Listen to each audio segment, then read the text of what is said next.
the war may be over. Over the weekend, Trump announced that Israel and Hamas had reached a peace agreement, or at least peace talks. He came out on X stating that if Hamas didn't agree to this peace agreement that America and Israel set forth, that all hell would break loose. And within a few hours after his statement, Hamas did agree to the 20-point peace plan that America set forth. For those who may not have been paying attention, this war, the Israel and Hamas war, started about 2 years ago. Today's the 6th, so tomorrow would be 2 complete years. It started October 7, 2023, when Hamas flew kites.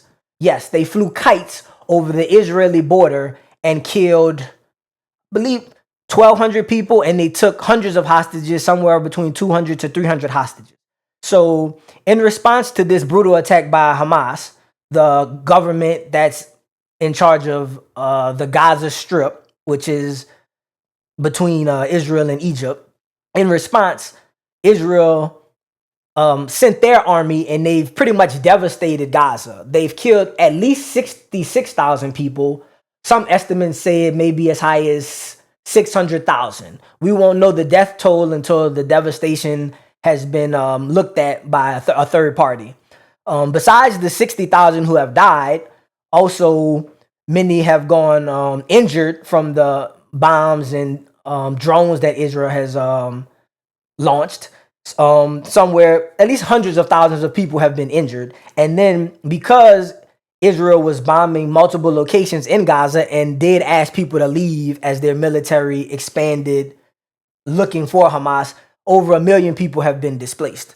So this has been an ongoing war that's been taking place for 2 years, and people weren't even sure if any end was in sight, because from time to time, Hamas leaders have been killed, but there haven't been significant losses to the Hamas leadership. So people weren't sure how long Israel was going to continue to be dropping bombs. Now, there has been pressure from, like, in America, but also worldwide. You've had European countries like Ireland and some other Western European countries state that they didn't support what Israel was doing. America never said it because they're our greatest ally, but many people under 35 in America on social media have been showing support for Palestine and have been saying, based on the pictures we're seeing, there's so much devastation.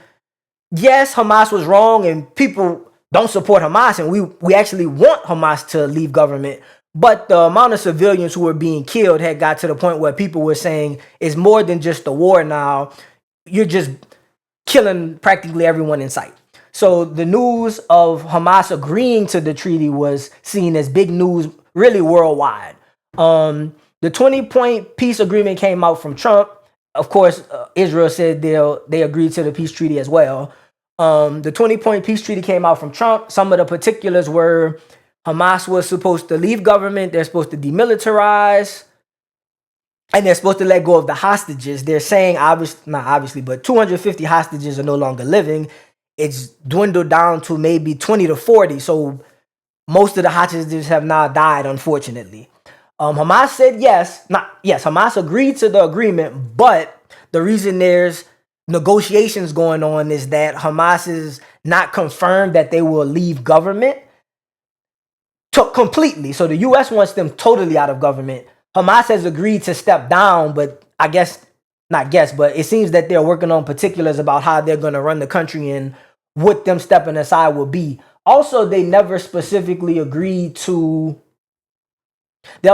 never specifically agreed to demilitarize. So I'm sure that the U.S. and Israel is working on that sticking point as well. What Hamas did state, if I'm able to find it, and if I'm not, I'll paraphrase it for you guys, was that what they did, what their press advisor did state, was that Trump's statements are encouraging and the movement is ready to begin negotiations immediately to achieve a prisoner exchange in the war and secure withdrawal from the occupation.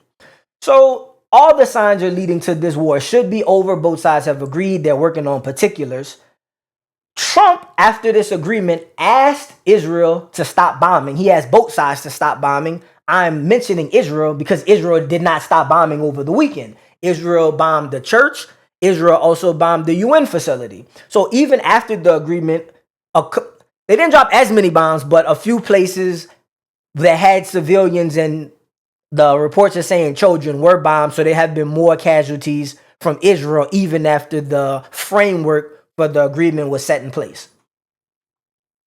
Based upon Israel's actions, I'm unsure what's going to happen because Hamas, the U.S., Trump's agreement and the U.S.'s plan leaves the door open for Hamas to have a Palestinian state. So Gaza is also considered Palestine by the people in Gaza, the Palestinians. The U.S. is open to recognizing the Palestinian state worldwide like some of the other European leaders. But Netanyahu is strongly opposing this, I believe, because of the greater Israel plan that Israel may be working on to extend the land that is already under the jurisdiction of Israel. So Netanyahu has stated that he does oppose a worldwide recognized Palestinian state.